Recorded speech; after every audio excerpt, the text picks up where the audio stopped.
అంకన్న జగ్గమ్మ మాకు స్థలం ఇచ్చినారు సార్. మా ఇంట్లో వాళ్ళ కాడ మేము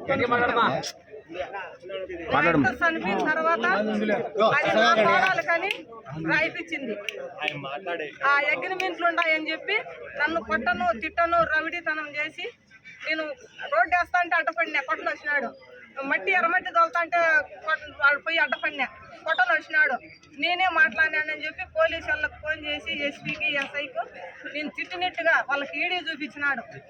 సాయంత్రం 9 గంటలకు వచ్చిందని రాత్రి 8 గంటల వరకు నన్ను స్టేషన్లో పెట్టించుకొని మళ్ళీ వాళ్ళు ఫోన్ అన్నారు. నేను ఫోన్ అని తిరగమన్నా. నన్ను నేను తప్పు చేయడానికి ఎందుకు పిలుచుకొచ్చినారు, నాది స్థలం అని తిరగమన్నా. తిరగబడితే అప్పుడు నేను ఫోన్ ఇంటికి నాకు న్యాయం చేయండి అన్నా.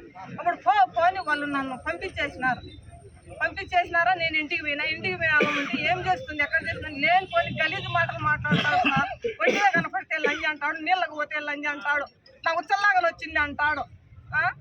గలీజు మాటలు మాట్లాడతాడు. మేమేమనకపోయినా మమ్మల్ని నేను ఒక్కదాన్ని ఉండేది, ఆడదాన్ని ఎవరు లేరు. అందరిని అడిగి సరిచుకోండి. నేను వంటి ఆడదాన్ని ఉండా. నా బిడ్డలు చెరువు తిట్టిపోయినారు. నేను స్థలానికి అడ్డపడి నీ పేరుతో ఉంటే కాకపో ఎన్నెన్నో గలీజు మాటలన్నీ మాట్లాడి నాకు చేసినాడు సార్. నాకు న్యాయం చేయండి. వాని మాటలు నేను మగోడు మాట్లాడినట్టు నేను మాట్లాడినని నన్నే తిట్టాను. ఇంకా ఇచ్చిన వాళ్ళు ఉన్నారు. రెడ్డమ్మ అంకన్న మాకు అగ్రిమెంట్ కాగితం రాయించినారు. స్థలం ఇచ్చిన వాళ్ళు కూడా ఉన్నారు. నిన్న సార్ వచ్చింటే చూపించిన.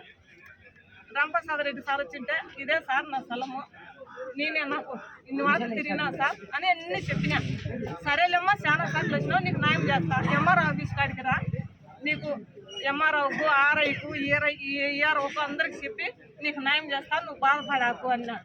అంతవరకే కానీ వాళ్ళ ఇంటి మీదకి కొట్టను తిట్టను పోయేది నాకు తెలియదు సార్. నాకు 2 బిడ్డలే ఉన్నారు, చాలా మంది లేరు. అందరినీ కూడా అడిగి సారించుకోండి. గ్రామం మాది 2 సెంట్లు 2.5 సెంట్లు ఉంటుంది సార్. ఇచ్చిన వాళ్ళు ఉన్నారు, వాళ్ళకే తెలుసు, నాకు కూడా తెలియదు సార్. ఇప్పుడైనా తిడతాడు సార్. స్థలానికి అడ్డం పోయినాననుకో తిడతాడు, పోకుండా పోయినాననుకో ఏమన్నాడు, తిప్పుతున్నాడు. జగన్ వచ్చిన వాళ్ళ ఉండి పౌరతంలోనే మమ్మల్ని స్థలానికి అడ్డపడిన పోయినప్పుడల్లా తిడతానే ఉన్నాడు.